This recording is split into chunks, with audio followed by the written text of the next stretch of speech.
The WNBA just found its biggest rebel, and her name is Sophie Cunningham. Forget the highlight reels and sideline smiles. Sophie's not here to play the game off the court. While most players are dodging questions and giving "we'll let the league handle it" responses, Sophie's firing shots. On her own podcast, no less. And now, she's getting fined for talking. Let that sink in. Not for throwing elbows. Not for a flagrant foul. Not for violating the dress code. For having a podcast and telling the truth. This isn't just drama. This is warfare between a player with a mic, a brain, and a spine. If you're here for the real story and not the filtered version, subscribe. And if you're sticking around for the next meltdown, you better definitely subscribe. And a league scrambling to keep a lid on its image. Because Sophie Cunningham isn't speculating. She's not trolling. She's not spinning clickbait for views. She's saying what fans are already screaming about online. The officiating is inconsistent. The league plays favorites, and honest voices are punished while petty ones are promoted. And the WNBA's response? Not to address the issues. Not to open dialogue. Not even to clarify policies. Just to fine her. Quiet her down. Control the narrative. Keep the brand glossy and the headlines safe. Except it's too late. Sophie cracked the lid. And now we're all watching what spills out. Because this isn't just about her podcast, Show Me Something. It's about what happens when a player dares to show too much. Too much honesty. Too much clarity. Too much independence. And the league suddenly acts like it's been personally attacked. Let's get into it, because the hypocrisy is getting louder by the episode. Sophie has been fined for what exactly? Saying refs miss calls? Questioning double standards in how certain players are protected while others get slammed to the floor with no whistles? Calling out inconsistency in how technicals are handed out? Isn't that valid? Isn't that her job as a voice of the players? You don't have to agree with everything she says, but you can't deny that she's saying what most athletes are too afraid to even hint at. And here's where it gets even messier. She's not wrong. You've seen the clips. Caitlin Clark gets shoved, no whistle. Angel Reese gets a tech for pointing. Lexi Hull takes a flying elbow to the face and somehow get called for the foul. And every time it happens, fans blow up online. What is this officiating? Why isn't the league protecting players? Where's the accountability? And every time, the league stays silent. But the moment Sophie drops an episode about the same thing, $1,000 fine. 2 episodes later, another fine. She's basically paying a subscription fee just to speak freely. And still, she keeps talking. That's why fans are rallying around her.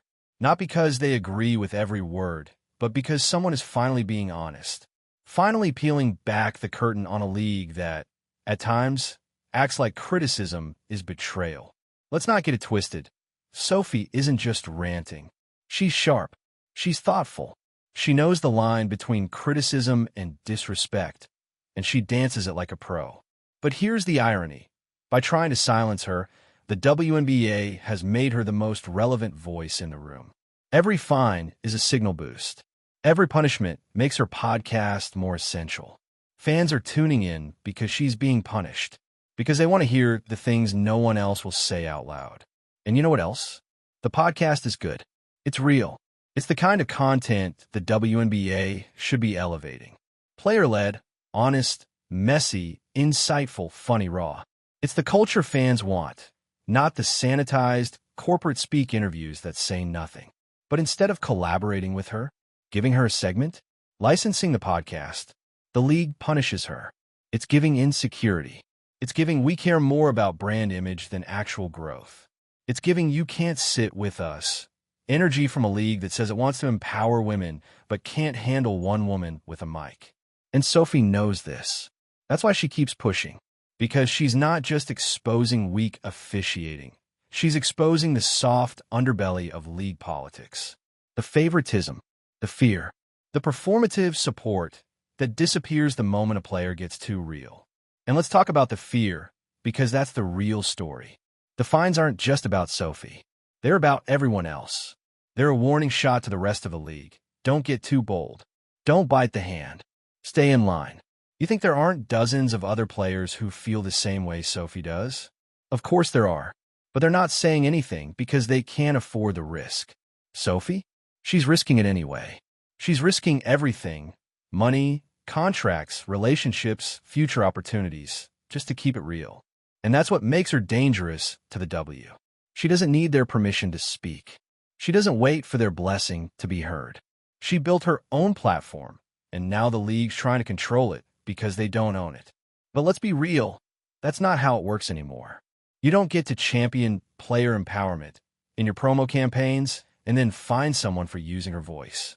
You can't push authenticity and then punish players for being too authentic. Either you want real engagement or you want a puppet show. You don't get both. And here's the wild part. Sophie's voice is good for the league. She's sparking conversation. She's pulling in new listeners. She's creating content that fans are craving. She's making people care. That's the currency of modern sports. Not trophies, not stats, conversation. And right now, she's got more influence than half the W's media partners because she's not afraid to be messy, opinionated, or human. So what does the league do? Double down? Triple the fines? Try to suspend her? Go ahead. All they're doing is giving her more proof that everything she's saying is true. Because this isn't just about Sophie anymore. It's about control. Who gets to speak? Who gets to be visible? Who gets to criticize without punishment? And fans are paying attention closely. If the league continues to punish its most outspoken voices while turning a blind eye to actual problems, guess what? The fans will start turning away, too. So here's a thought, WNBA. Instead of shutting Sophie up, maybe listen to her. Instead of another fine, try a conversation. Instead of fear, try transparency. Instead of control, try collaboration. Because if you keep trying to silence her, she's not going away. She's going to get louder. She's going to keep showing up with receipts, with stats, with truths. And more importantly, she's going to keep reminding fans of something they already suspect. That the WNBA is more focused on policing narratives than fixing problems. So here we are. Sophie Cunningham, fined, fired up, and refusing to back down. The WNBA, tight-lipped, triggered, and watching its image crumble under the weight of its own censorship. Who's going to blink first? Spoiler alert, it won't be Sophie. And if the league was smart, they'd stop trying to mute the mic and start tuning in. Sophie Cunningham might have been fined, but the court of public opinion? She's winning there by a landslide. And that's not just a vibe. That's power. Let's zoom out and talk big picture. This is bigger than one player, bigger than one podcast, bigger than one rogue opinion about officiating. This is about the deep dysfunction between professional athletes and the systems built to keep them compliant, not heard. You think the WNBA is the first league to clamp down on criticism? Hardly. But here's where they fumbled.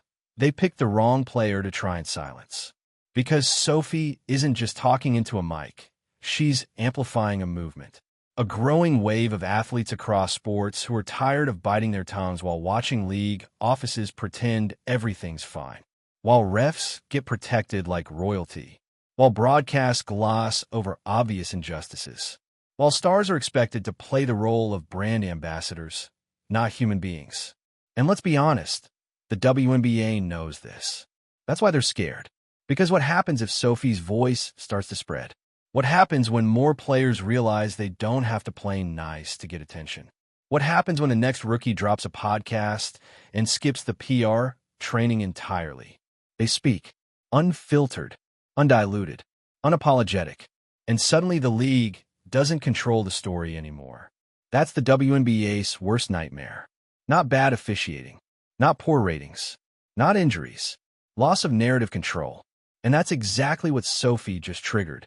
Now let's talk about the timing of all this, because it's no accident that this is happening during one of the WNBA's most high-profile seasons in recent memory. Caitlin Clark, Angel Reese, Juju, Aaliyah. Ratings are up. Headlines are everywhere. The league is finally being treated like it matters because it does.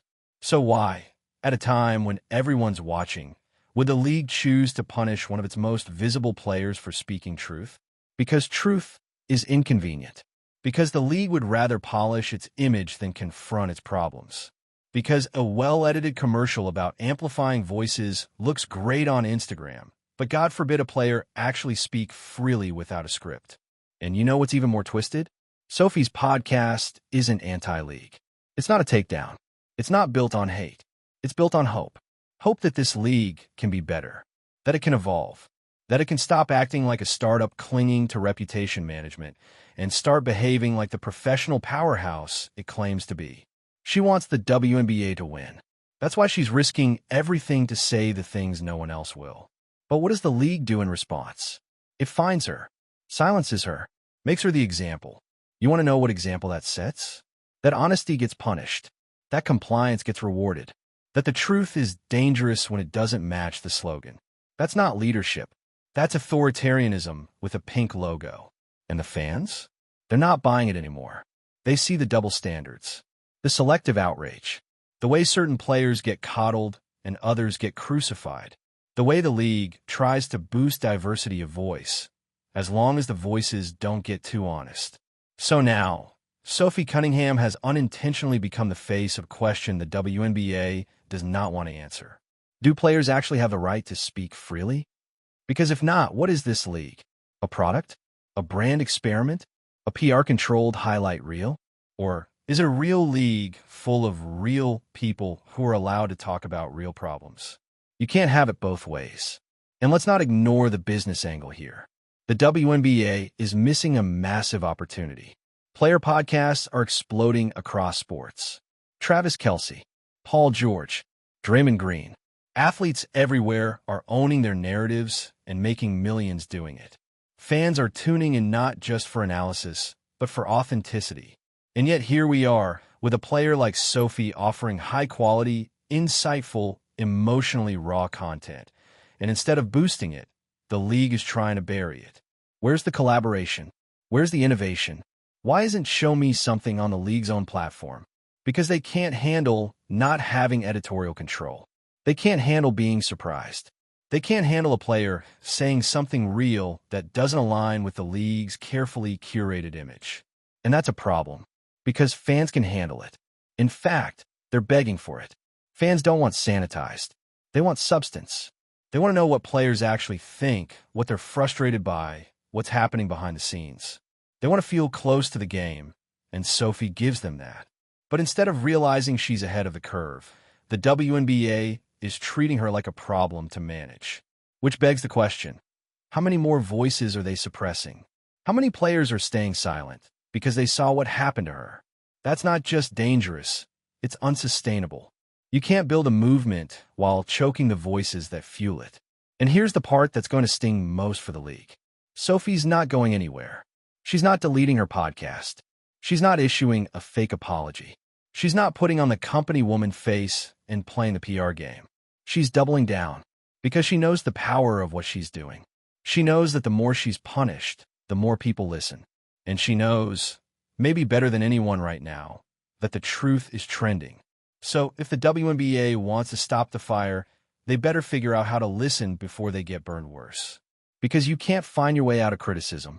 You can't silence players into compliance forever. You can't keep controlling the message when the audience already knows the script is fake. The Sophie Cunningham saga isn't a scandal. It's a mirror. A mirror showing the WNBA exactly where it's falling short. And if the league doesn't change course, they're not just going to lose Sophie. They're going to lose trust. They're going to lose credibility. They're going to lose the fans. Because people aren't watching just for dunks and buzzer beaters. They're watching for stories, for truth, for the real behind the glam. And right now, Sophie Cunningham is the realest thing the WNBA has. Let's go even deeper, because if you thought this was just a rebellious podcast drama, buckle up. The WNBA's treatment of Sophie Cunningham isn't just tone deaf. It's exposing a structural crack in the league's identity. You know what this entire situation is really revealing? That the WNBA is still trying to figure out what kind of league it wants to be. Does it want to be a player-driven league, like the NBA, where personalities are embraced, podcasts are monetized, and dissent isn't punished? It's leveraged? Or does it want to play the part of a PR-fueled brand, where players are expected to say the right things, wear the right things, and only speak when spoken to? Because right now, it's giving the worst kind of mix. We love strong women, but only if they agree with us. Sophie Cunningham is putting that contradiction on blast, and instead of responding with reform or dialogue, the W's going with fines and silence. And the irony? That silence is deafening and damaging. Let's talk hypocrisy. The league constantly promotes slogans like "more than an athlete," "unapologetically her," "bet on women." But apparently, the moment you actually bet on yourself and speak your mind, the house comes for you. Imagine a male player in a league of similar stature. Let's say a Draymond Green or a Pat Beverly, starting a podcast, sharing insights, venting frustrations about refs or league decisions. That content would be everywhere. ESPN clips, TikTok edits, podcast sponsorships, league features, the whole thing. But Sophie does it. Suddenly, she's being treated like she's dragging the league's reputation through the mud. Like she's reckless, disruptive, difficult. We've seen this movie before, and it's got the same tired plot. When a man speaks truth to power, he's called fearless. When a woman does it, unprofessional. So now the WNBA has to answer for a much bigger problem: gendered expectations around behavior. They celebrate personality and fire for men, but when a woman refuses to sit quietly in her lane, the penalties come fast and hard. And make no mistake, Sophie Cunningham knew the risks. She's not naive. She's not some player who accidentally stumbled into controversy. She walked into that podcast booth with her eyes wide open, knowing what happens when you challenge authority in public. And she did it anyway. That's not just defiance. That's leadership. She's standing up, not just for herself, but for every player who's ever been told, keep it in the locker room. For every rookie who's been warned not to make waves. For every teammate who's been told to play ball and keep quiet. You know what else is fascinating here? The radio silence from the league's media partners. Where the sit-downs, the thoughtful panel discussions, the honest questions about player rights and league censorship. Why aren't more journalists digging into this? Because the league has them on a leash too, and no one wants to be the outlet that stirs the pot, even when the pot is boiling over. So the narrative becomes one-sided. The WNBA hands down the fine, issues a statement about professional standards, and the media prints it like gospel. Meanwhile, Sophie's on her platform telling the actual story about what's being ignored, mishandled, and suppressed behind closed doors. And the fans? Oh, they've caught on. Quickly. They're not stupid. They know when someone's being punished for truth-telling. They know when a voice is being stifled. And every time the league tightens the muzzle, Sophie's audience gets bigger. You'd think someone in the W office would connect the dots by now. Authenticity sells. Silence doesn't. This whole mess also begs the question, what's the WNBA so afraid of? That the officiating inconsistencies might actually be talked about? That some players might have legitimate concerns about fairness and transparency? That the league isn't a perfect little empowerment machine running flawlessly on hashtags and hero edits? Because here's a secret. No fan is asking for perfection. They're asking for honesty. They're asking for accountability. And that's exactly what Sophie's podcast gives them. In a league where media coverage is already limited, where airtime is still fought for, where women's sports constantly have to fight for attention, Sophie has created a direct line to the audience. And the league's response is to treat her like a problem. Let's flip the question now. What would it look like if the league embraced her voice instead of fining it? What if they said, you know what? We want our players to critique us. We need that perspective to grow. What if they said, this podcast, it's holding us accountable. It's keeping us honest. It's making fans more invested. That's real leadership. That's what progressive leagues do. That's how you turn tension into transformation. Instead, we're watching the WNBA flinch every time Sophie speaks.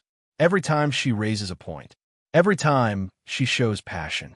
It's starting to look like they want obedient players, not outspoken ones. But here's the truth bomb they can't dodge. Sophie Cunningham isn't going back in a box. And neither is the fan base she's activated. People are done pretending everything's fine. They're done swallowing half-statements and PR fluff. They want real stories, real voices, real mess. And if the league doesn't step into that reality, players like Sophie will take their truth elsewhere. They'll take it to podcasts, to social media, to audiences who are listening with open minds. And eventually, they'll take the power with them. Because what this entire saga proves is simple. The WNBA wants growth, but it's still scared of the growing pains. And Sophie Cunningham, she is the growing pain. Unfiltered, unbothered, and absolutely unstoppable. So keep finding her, WNBA. Keep proving her point. Keep reminding fans exactly who's afraid of change. But don't be surprised when that change arrives anyway, with a mic in one hand and the truth in the other. Because at this point, there's no silencing it.